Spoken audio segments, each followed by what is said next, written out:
What's up, Facebook Live? Nice to see you. Let's see if I can get this popping real quick.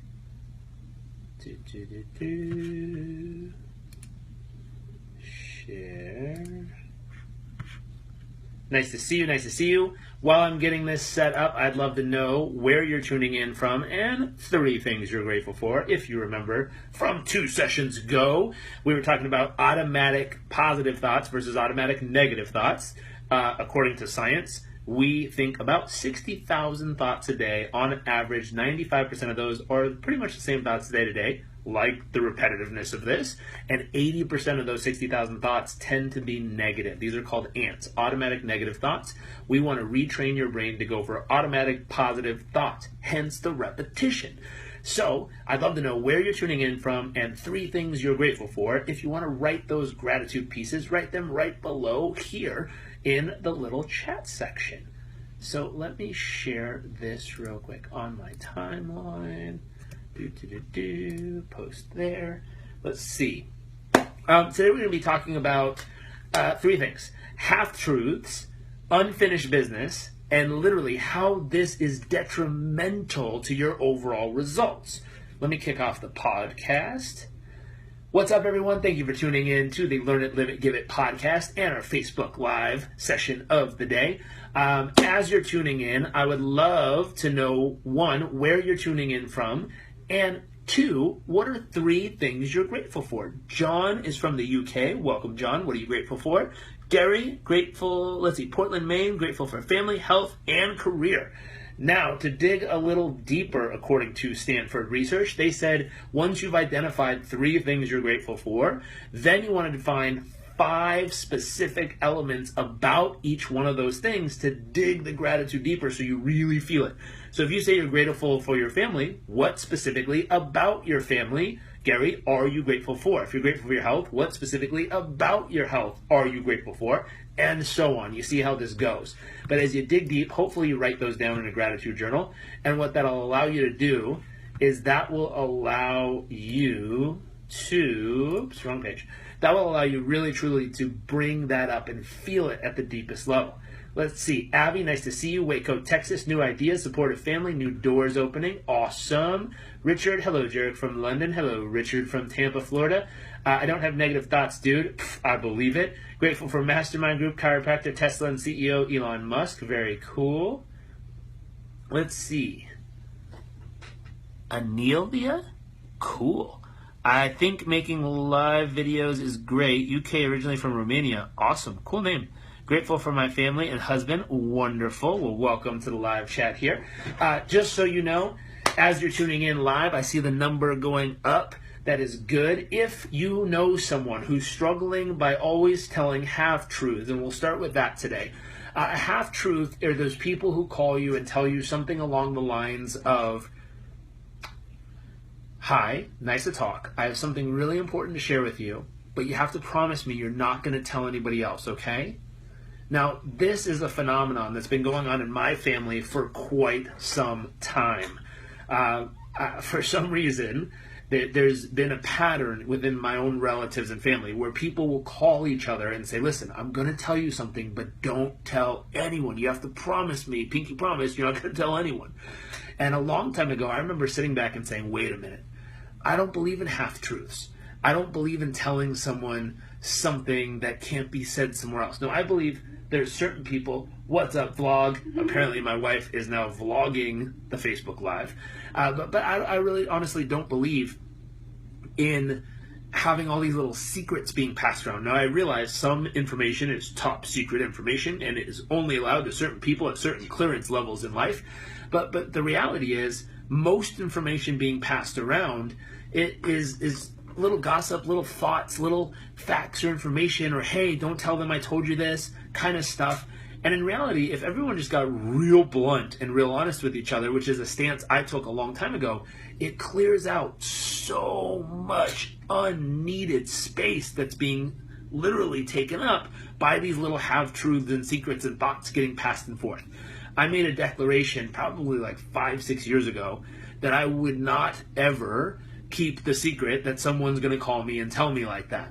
And I'm always going to act from my highest and best self is the second part. And number third, I'm going to take action immediately on what I learn. So the interesting part about this is I've made it known in the environment I live in. Number one, if you tell me something I'm not supposed to tell anybody else, unless literally it's top level clearance information that needs to be kept secret, I'm going to share it accordingly because I know the information, and if it's necessary to share, I'm going to share it, especially if it's going to hurt or help someone in some way, shape, or form. I want them to know immediately. And so the second piece is I'm going to act always from my highest self. So whenever I learn about information or learn about something that's going on, I always step back and ask a very important question. How would my highest and best self deal with this? How would my highest and best self deal with this? Now, from that thought, what ends up happening is you step out of the situation and you say, listen, if you know, my angel on my shoulder sprinkled some dust on my head and it activated my highest and best self. Now, this isn't like act as if, but there's research in science that shows if you're having a bad day and you're feeling down and you're feeling frustrated and you're feeling lost, the worst thing you can do is curl up a ball on your bed and just lie there, because it doesn't help you re-engage. They said the best thing you can do if you want to change your state is stand up straight, stick your hands on your hips, put a big smile on your face, and walk around and create the physiology, so the way you're breathing, moving, walking, talking, of a happy, passionate, powerful person. And what'll happen is that physiology will kick off the biology in your body and cause some of those neurotransmitters to kick in. If you do some deep breathing, if you focus on some gratitude, it'll reset your body to bring you up to your best self. So just a little side note there on if you need to reactivate your best self. So the first thought is, what am I learning here? Second, am I my best self, my highest and best self? How do I activate that version of myself to then deal with the situation about whatever I've learned or seen or experienced? And then the final step is there's a commitment that says, I will do something with this immediately. And what happens is the first few times you go through this pattern, you're going to ruffle some feathers. So people are going to get frustrated, they're going to get pissed, they're going to get upset at you, they're going to attack back and say, why did you share that? I told you not to. And something will happen. But what will end up happening is you'll start to create an identity that literally says, hey, if I become aware of something in any community I'm a part of, number one, I will not keep little secrets hidden on the side. If it's information that needs to be shared or said or spoken, I will speak the unspoken is the first commitment. The second commitment, I will always deal with it from my highest and best self. All that means is you will step back. If you're not your best self, you will activate your best self, breathe deep, build some confidence and strength in how you feel. Thank you for all those little thumbs up. I see them floating by here. I appreciate those. So you'll activate your highest and best self. You'll bring yourself up. And then from there, you build an identity that says, I will handle it immediately. I will not sit around and think about it. I won't pretend like I don't know. I won't give it a week until they relax. Then I'll bring it up. I will literally speak the unspoken and handle it immediately. Now, if you're willing to do these things, I would never say a secret. You're welcome. Secrets are okay. And there's certain things, obviously, that need to be protected and stuff like that. As far as, like, if someone told me their password to their Google account, I'm not going to go be like, whoa, I have to share it with the world. Obviously, I get that. But if you call me and tell me, if you call me and tell me something like, hey, there was this person that used to work for you. They're kind of doing this thing on the side now with some of your information. I didn't want to have to bring it up, but I thought I should. But don't tell them I told you. And, whatever you do, like, don't do it right away because they'll know it's me. That is not going to get shelved. So, number one, I'm not going to keep that secret, first off. Number two, I'm going to activate my best self. And number three, I'm going to handle it immediately. I will reach out to them. I will find them. I will track them down, and I will handle it. So that thought, those are the three pieces. I'm just giving you little tips of what works in this area as far as have truths go, or little mini secrets people like to share. So I'm going to take a moment and I'm going to jump in. And what I'd love to ask you right now is, you don't have to say what the half-truth is. I'm not looking for a freaking confession here. All I'm going to ask real quick is, based on everyone who's hanging out here, thank you for all the little thumbs up. I see little blue hearts, red hearts, and blue thumbs floating. I appreciate those. All I'm going to ask right now is how many people who are currently watching this live, or how many people are listening on the podcast, if you're listening on the podcast, whenever I ask you to respond, just send me a tweet. I will tweet back. I comb through them every day, and I try to tweet everyone back as fast as I can. But if you're on the live cast here, what I'd love to know, how many of you, maybe just say, I do, or guilty, or whatever it is, but how many of you have some half-truths going around in your circle right now that need to stop and be handled immediately? I know none of you ever do this. Obviously, someone says I never tell secrets. I saw that. But I want to know, in reality, right now, this moment, how many of y'all who are tuning in on Facebook Live, right below, let me know, how many of y'all have some half-truths that need to be just cut off and handled? So, Rebecca, thank you for being honest. I do. Wonderful. I'm guessing there's more than Rebecca out there who has some half-truths floating around in their circle or group or community or work or office or family. Laura, not now. That's good. But now, hopefully you have, remember, 3 steps that I don't have a circle. Richard, well, maybe you have a square that you're a part of. Vishal says me. Okay, fair enough. So here's the thing.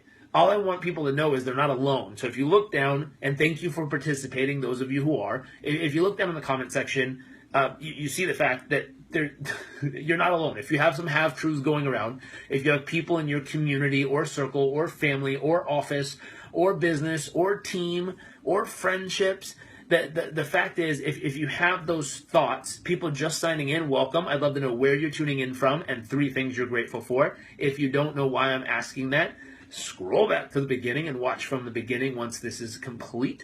Now, for those of you just tuning in, what we're talking about right now is half-truths. Half-truths are those little things where someone in your family, your circle, your square, your friendship community, whatever you want to call it, calls you and says, listen, I want to tell you something, but you have to promise not to tell anybody, and especially don't tell the person I'm telling you about that I told you. And whatever you do, don't tell them right now. Just shelf it for a while and then handle it later, if you know what I mean. No. I said there's 3 steps to this for those of you who are just tuning in. We'll catch you up real quick. Step 1 is first off, you want to create an identity that's really, really, really simple and clear and to the point. And your identity is... the very first step, you don't keep half-truths. You don't keep secrets from your community. Like, you speak the truth. And so that very first step is just acknowledge what they shared with you and say, listen, I don't keep secrets like that. I commit to not do that. Now, from what you share with me, I'm going to activate my best self, which we talked about. There's science that says if you're having a bad day, if you're hurting, if you're down, if you're out of the game, the worst thing you can do is curl into a ball and just lie there and do nothing. The best thing you can do is stand up straight, put your hands on your hips, activate a power pose is what they call it at Harvard, put a big smile on your face, activate the physiology, the breathing, the movement, the way a happy, strong, confident person would move. And when you activate the external physiology of it, the internal biology kicks in, which kicks in some endorphins, kicks in some neurotransmitters. Boom! All of a sudden you start to feel healthier, strong, happier from within. Now, once you're your best self, which was step 2, then step 3 is commit to handle it immediately. So take an immediate action to cut off the half-truths and the little stories and little stuff and just end it right there and speak the unspoken to everyone involved. And that way it's all clear and on the table.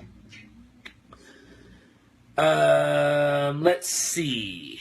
So... Got some questions coming through on this. The second piece we're going to dive into tonight, as soon as I answer these questions, is we're going to dive into unfinished business and how important this is. So let me scroll up and see what people are saying real quick. Waco, Texas got that. From the UK, live videos. Maria Diaz. Hey, Jairek, thanks for the topic. I don't like gossip, and I do my best to always stay away from it. I agree with what you were saying. Awesome, Maria. But the thing is, you don't have to stay away from it. Just let people know, like, you're the one who ends it. So if they bring it up and talk about it, it ends right here, and I'm going to go handle it and make sure everyone's on the same page. And what happens is, eventually, the first few times, you're going to ruffle some feathers, piss some people off, just a heads up. But you'll build an identity that if it comes to you, you will end all the silliness and get everyone on the same page. Tony, what up? Anelia, I would never say a secret. I saw that. Candy, favorite podcast so far. Keep it flowing, will do. Good point. Hillary says, I do, not now. I don't have a circle. You have a square. I saw that. Jaden, probably. I just tuned in. Welcome. Roger just saying. Just signing in. Welcome, Richard. Hello. You have a square. Won't let me like your post for some reason.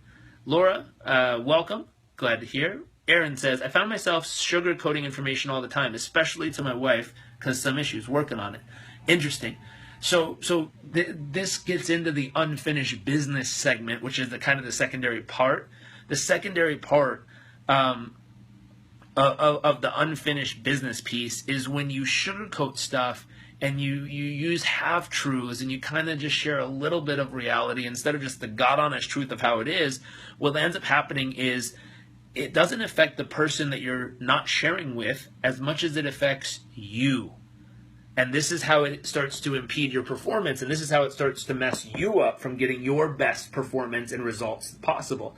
Because if I know there's a whole piece of information and I only share half of it with you, I still know there's a second half I held back. I'm trying to think. Let me use some sticky notes for our example here.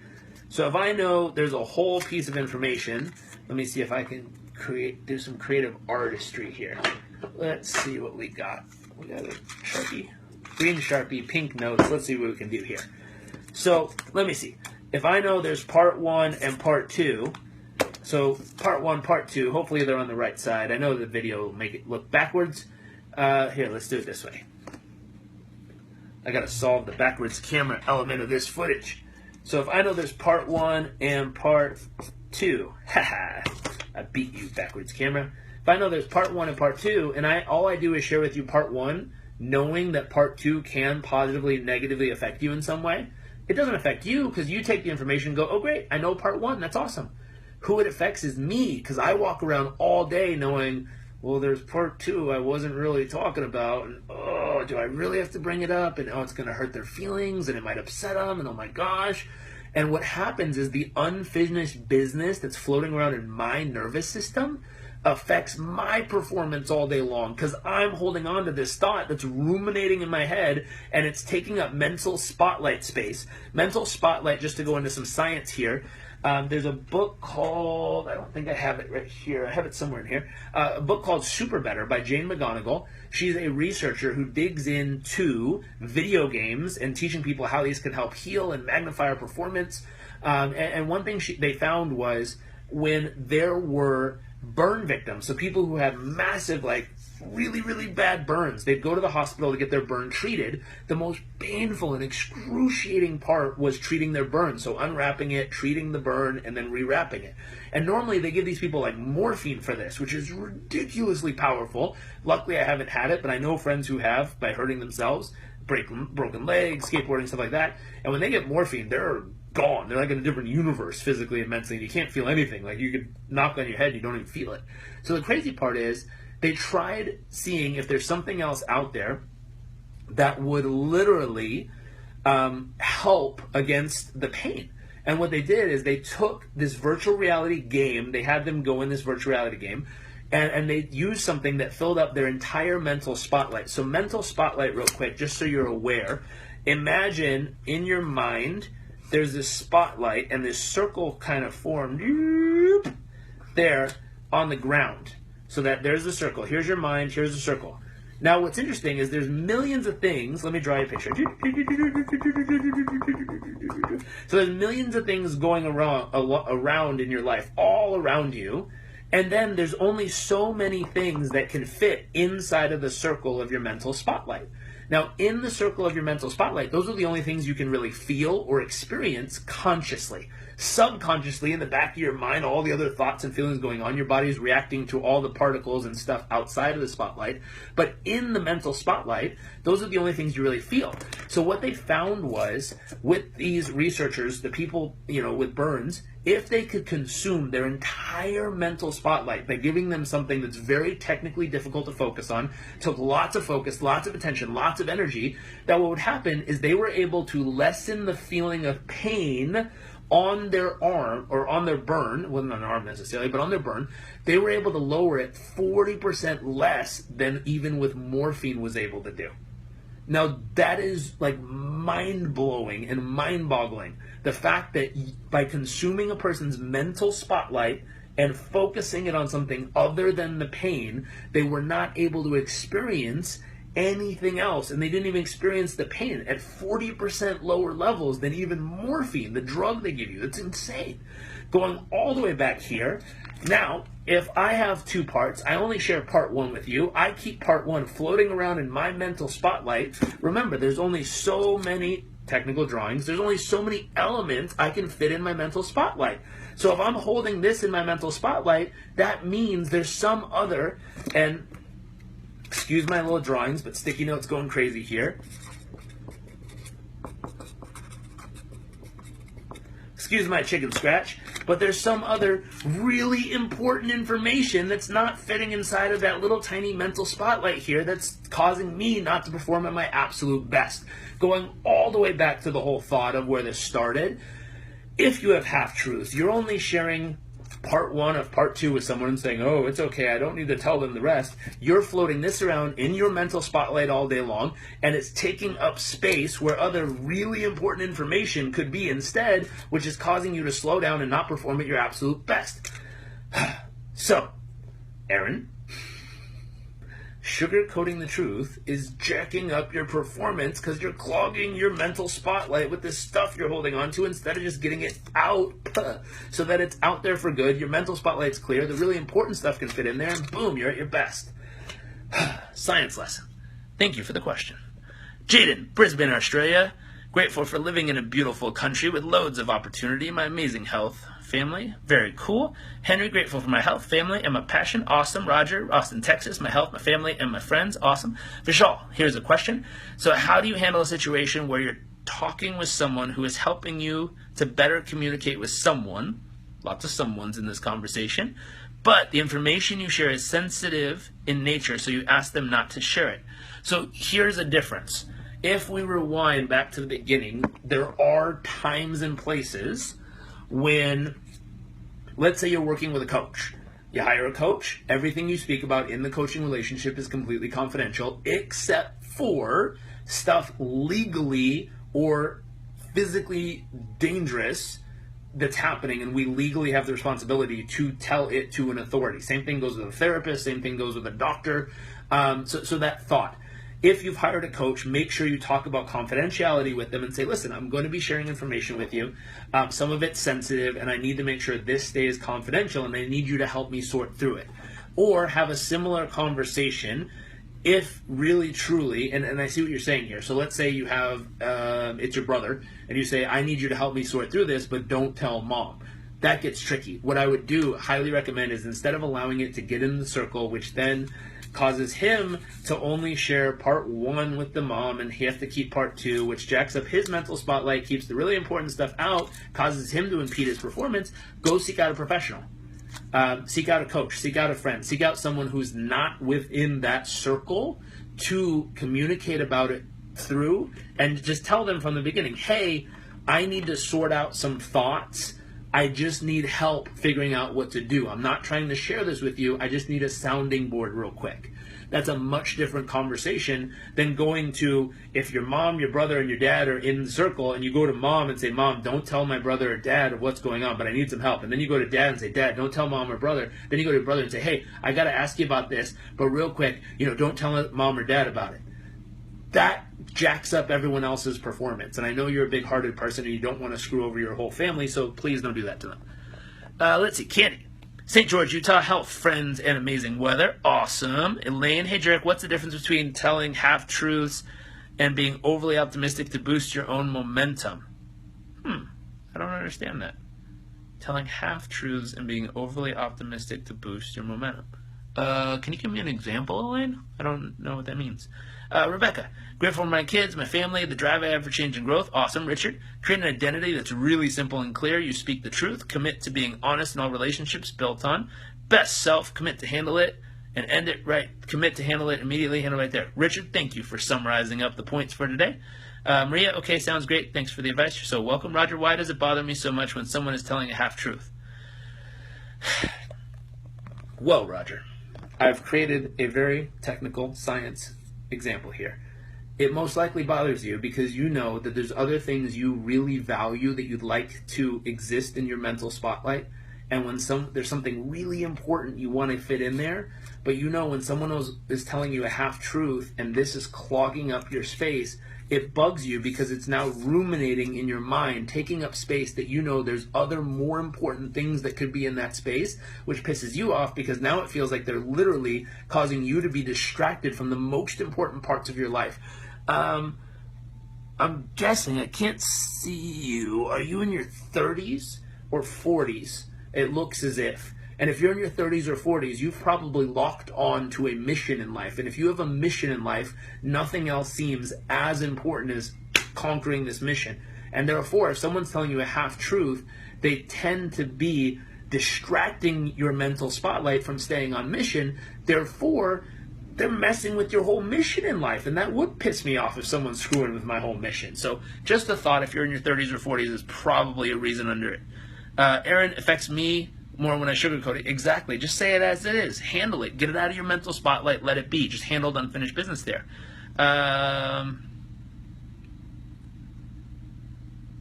Let's see. Super Better, great book. Yes, I agree, Richard. I love that you're talking about this because it has a lot to do with integrity and how if you're not authentic, create negative feeling in your life. It's so true. Josh, what's up, dude? Love the sound effects. Do my best. Mental spotlight. Boom. What we focus on, we get more of. Absolutely. I need to say 2 things I'm grateful for. Being a good friend. I don't like gossip, and normally I don't let people say secrets about my friends to me. 3rd reason. Help people reach their optimal weight through supporting them with nutritional advice. Personalized nutrition products is captivating. Very cool. Well, I'm glad you're enjoying it. And keep doing what you're doing. Amen. Boom. Awesome. Someone equals brother plus brother. Yeah. Get someone outside of the circle that doesn't know your brothers to sort this through with. That way it's not something that's sifting through, but it's an outside sounding board that's not part of the circle, that does not know either of your brothers, so that you can sift that through. You're so welcome. So you can sift that through and actually get some clear thoughts there. Jaden, the half-truths to boost momentum thing, I think she means being overly optimistic. Like saying, hey, I'm doing great. Yeah, maybe that's very optimistic slant on your own reality. Gotcha. That makes more sense, Elaine. So here's the God honest truth. If you've ever crossed paths with somebody, and this is the whole, do you say the honest, authentic, true feeling? Or do you say the positive, trying to act like I'm in a great state feeling? So I'll throw this out there. The truth is, start with what's real. And I'll give you a rule my grandma taught me a long time ago. I'll tell you a funny story. I remember picking up the phone and calling my grandma on my mom's side of the family. And I called. It was like ring, ring, ring, ring, ring, ring. And then she picked up, and all I heard was this on the other side. And tell me how you would feel if you call your grandmother and this is what you hear on the other side of the phone. I'll call you right back. Quick. In the comment section or on Twitter if you're listening on the podcast, how the heck would you feel if that's what you hear from your grandmother? I mean, I'm going down the list in my head. Someone died, an animal got ran over, like, there's some horrific thing happening in my mind. But I'm curious, if that's what you heard from your grandmother, if you called her and she was still alive, mine has passed away since on that side, but if that's what you call, if you call your grandma and that's what you heard, what are you thinking? Marcy says, freaked out. Exactly. Call your mom ASAP. Probably freak out. Call 911. Okay, so you guys get it. That's how I felt. I was literally like, and I think I held my breath for a good, minute and a half until she called me back. Minute and a half later, she called me back, and I pick up the phone, and I'm like, hello? And she's like, oh, hey, sweetie, how are you? Now, I'm literally staring at the phone. I'm like, A, grandma's bipolar, or B, something's up. And I was like, are you okay? And she's like, oh yeah, I'm fine. Sorry about that. And I was like, sorry about it. What was going on? Like, is everyone alive? No one died? Is your dog okay? Like, what's going on? And she goes, oh no, honey. Here's what I've learned a long time ago. Anytime too much emotion builds up and I start to feel like I'm not my best self, I take a kitchen timer, egg timer, or a tomato timer. I set it for 2 minutes or 90 seconds, 2 minutes.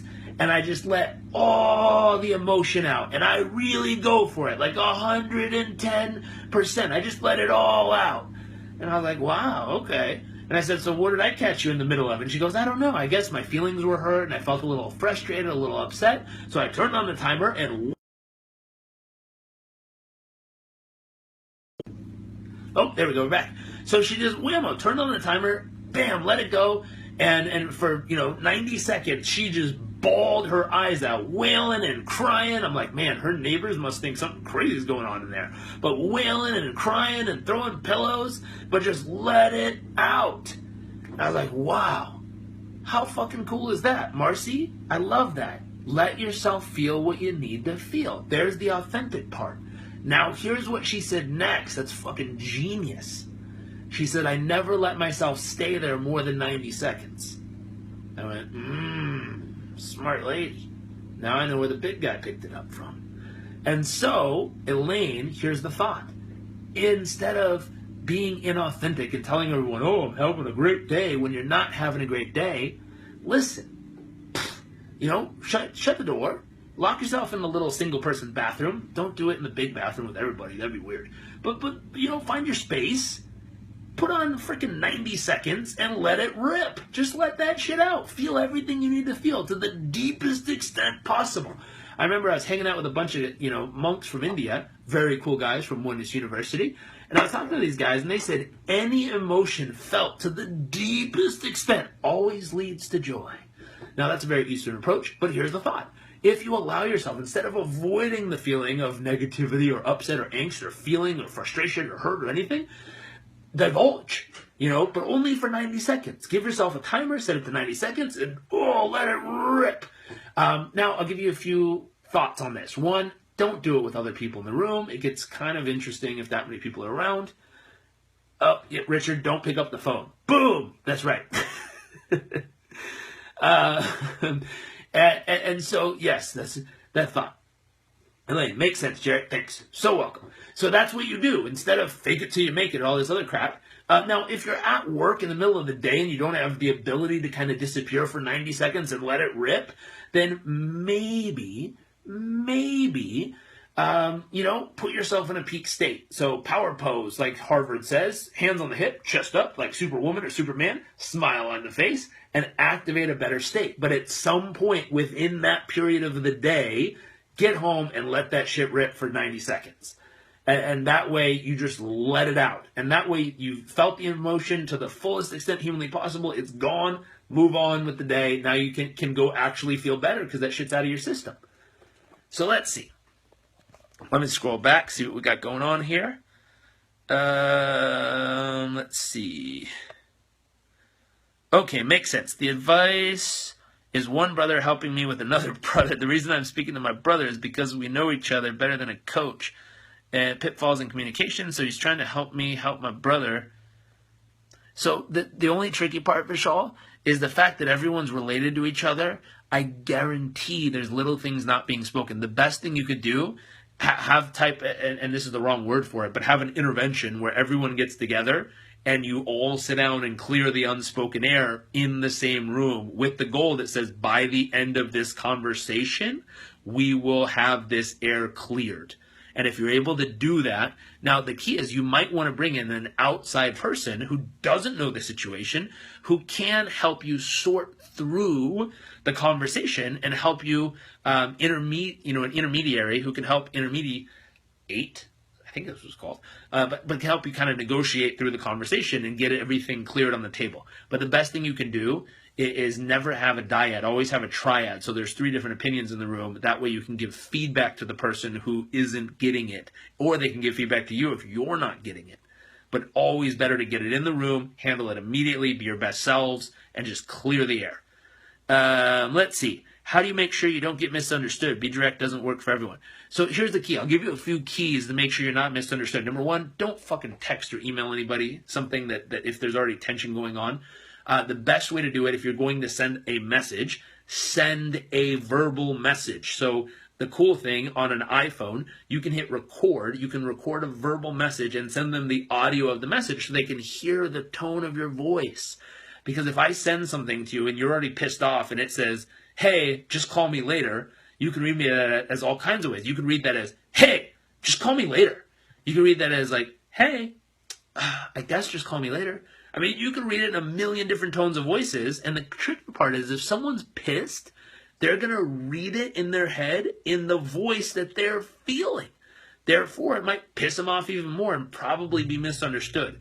So the easiest way to clear up misunderstandings if they start to happen, literally record your voice. Hey, I just want to tell you I'm coming from the lovingest place humanly possible. I care about you. And here's another thing. We teach this in Performance Coach University. It's called giving a feedback sandwich. So compliment them first. Say something great about them, the situation. That way it kind of puts down the mental barrier from just getting attacked. And you say, listen, I really appreciate how much time you're putting into this. I really appreciate the heart. I really appreciate the effort you're putting in. I really want to acknowledge you for that. It's really amazing. There's one thing I see that really truly won't be tolerated here in any way, shape, or form, and won't, I can't allow to continue. It's this. Now here's a few suggestions of things. Notice I didn't just blame it. I said, here's some suggestions of what could be done better. A couple suggestions. And again, I just wanted to acknowledge you for all the time, all the effort, all the energy, but I hope we can get on the same page and make this right. But you say that verbally, you say it with lots of heart, lots of caring, and it really supports the person and sugarcoats both sides, make them feel great, and still gets everything cleared out. Just a thought there. Marcy, freaked out. Oh, yeah, this is about my grandma. Me too. Let's see. Yep, haha. Oh, I love that. Let yourself feel what you need to feel. Absolutely. Sometimes I purposely watch sad movies so I can get a good cry out. You got to. 90-second rule. That makes sense. Thanks. Oh, to pick up the phone. Yep. I like smiley face. Not denial either. Exactly. Michelle, I do the same thing in 90 seconds. Brilliant advice. Awesome. Love it. 90 seconds. I love you, Grandma. Great advice. Live in the moment. Feel what you feel. Then go back to where you are. Perfect. Godlike. 90 seconds is awesome. There you go.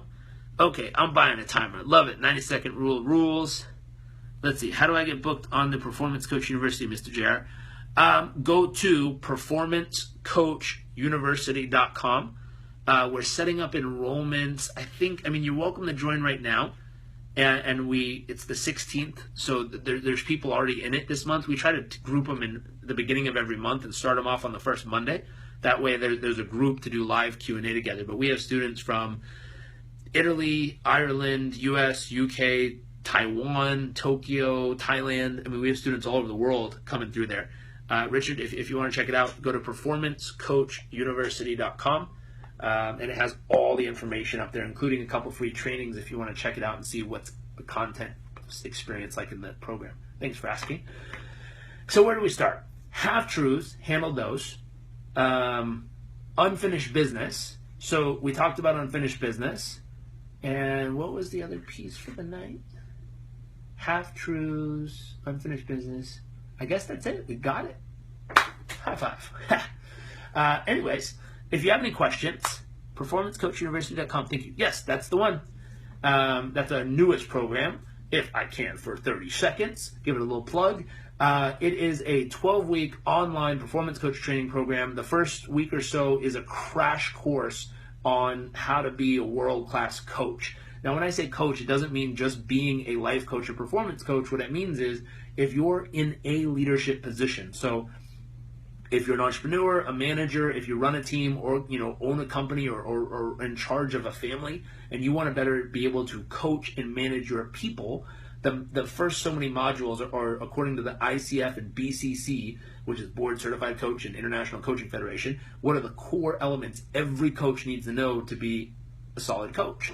Now, from there, we go into human drivers. Why do people do what they do, and how to understand that and communicate with them to effectively get them to take action. We go into decision-making processes, how to handle the most important decisions of your life that are going to pop up, and how to help guide others through them as well. We go into building mental and emotional resilience. So when you're helping someone perform at their best, there's going to be times where they really boom, go for it, and then they kind of either stay at that level for a while or they start to drift. And you want to mentally teach them how to keep at the absolute edge of what's possible by consistently keeping the mental resilience at a very, very high level. So we go through all the tools to do that. And then, let's see, decision-making process, human drivers, building mental emotional resilience. Oh, performance coaching tools. So everything between time management, apps, things we use to measure, track, and amplify people's personal performance and business performance. We use all the tools. We have them all outlined, and we show you exactly how we track everything using apps like A Tracker Pro to track every minute of their day to show them their week. and literally show them exactly what's going on. These are all the tools I use in my one-on-one personal coaching with all our clients that we do personally, but we're teaching other people how to use those tools so you can use them with your team, your business, your family, your friends, whoever you want to work with there. Exactly, whatever gets measured gets done. So that's the key. And then the final piece is we have a handful of experts. So we have a legal expert from the U.S. who comes on and tells us all the legal aspects of the coaching business to make sure that you don't land up losing your home over a lawsuit because you didn't know that you had to copyright and trademark your blog and also have terms of engagement or terms and conditions of how to use your blog properly so that someone can't sue you over some random post on your blog. It can happen. So you got to make sure you know all that stuff. We have an expert on neuro. This is new. We're just adding this actually. I taught the class on neuropsychology, basic neuropsych, parts of the brain, and all the neurochemicals that would affect a coaching client and how to know those and be able to spot what's going on. We're going to have a friend of mine who has her PhD in neuroscience come on and reteach that part of the course. We might have her add to it because I think mine was pretty good to start with. But we're going to have her come on. So basic neuroscience as a coach, you understand that. Understand what's going on in the biology and physical parts of the brain and body. We have someone who comes on with a badass guy on webinars, how to use webinars to generate more business and more clients. He's really awesome. We have someone who comes on who's been doing coaching sales for a large company for, how long? 6, 7 years now. He's done over 10,000 sales presentations of one-on-one enrolling clients into coaching. And so he comes on and gives us the exact 7 steps he's used for years to enroll a new client into his coaching. Josh, PCU is the best coach training available. The knowledge and skills. Oh, thanks, man. Josh is one of our students who came through. So thanks for that piece, Josh. Richard, any NLP Junior? Jairek. We don't have any NLP built into the course right now. We might add some in the future just because I realize some people don't understand state management. They don't understand identifying patterns and language patterns and all this other jazz. So I assumed it's been around for so long that most people would have some connection with it in this space. So I didn't include it yet. But I'm learning that some people aren't that familiar with it, so we might include a couple models on basic NLP stuff for them. Richard, great question. Anyways, if you have any other questions, I would be happy to answer them for you. Half-truths, unfinished business, mental spotlight, clearing your space. Richard said, let's add it. We'd love to chat. We'll be open to it. I think doing a great learning. Jairek, appreciate the info. So welcome. Any other questions for tonight? I think we ran a little longer than normal, but I'm pumped about this one. Oh, P.S. I don't have my count right now. I think we had a spot or two open up in my personal one-on-one coaching. So if anyone's looking for a performance coach, someone who's already excelling at what they're doing, who want to take it up to a whole nother level and you would like a coach to help you with that, if you go to our website, you can fill out the form there. The other thing is we have some brand new coaches who are just graduating on Performance Coach University. So my pricing tends to be a little high for most people as far as one-on-one coaching, but we're going to have some new coaches that are just graduating in the next couple weeks here, and we want to help stimulate some new clients for them. So if JarekRobbins.com, actually if you go to RobbinsCoaching.com, so ROBBINS coaching.com, that'll redirect you to a form on our website. If you fill it out, I'm taking a couple clients personally right now. Pricing, it's roughly $500 a session. So in that space, if anyone's interested, and normally they're in 2 sessions a month, 3 sessions a month, or 4 sessions a month, all in 6, 12, 18-month contracts. So if you're in that space and that's in your income level and it's possible, would love to have some couple clients to work with you and figure out if I can really help you. Key is sign up for a 30-minute session. If it's the right fit, we'll tell you. If it's not, I'll pass you on and point you in the right direction of somewhere that is. But then also, if that's not in your budget and your budget is more maybe like the $500 a month range, something like that, we have some brand new coaches who are just graduating that we would love to help source some clients for them. And if you're looking for someone who knows all these tools, who's just graduated and who's at that level that can really help kick your butt in gear, more to like a $500 a month range, fill out that same form and just let us know. Signify it in the form, and we'll source it to them and hopefully match you up with a great coach that we've just trained. So, If there aren't any other questions, we'll go ahead and wrap up for the night. But I'll watch real quick to see if any pop up.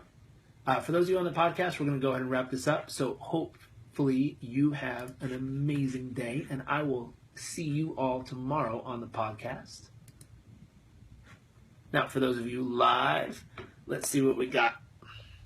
Jairek, how do I get hooked up to be coached with you? Please, which form? Richard, if you do Robbins, or let's see, let me pull it up real quick. I think RobinsCoaching.com should pull up that form that says interested in coaching.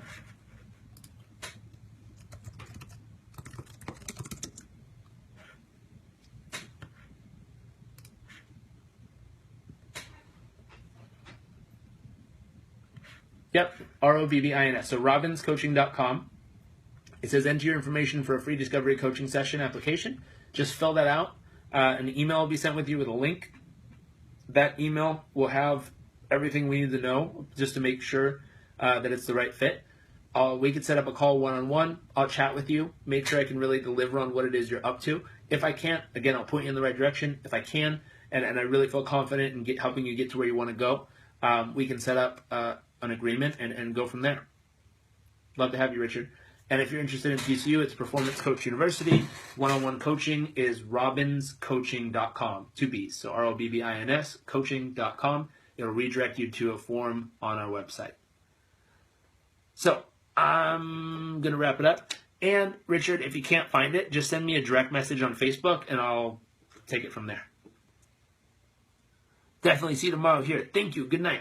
Oh, P.S. If you follow me on Twitter, I was trying to take a survey. I'll post the Twitter link in the comment section.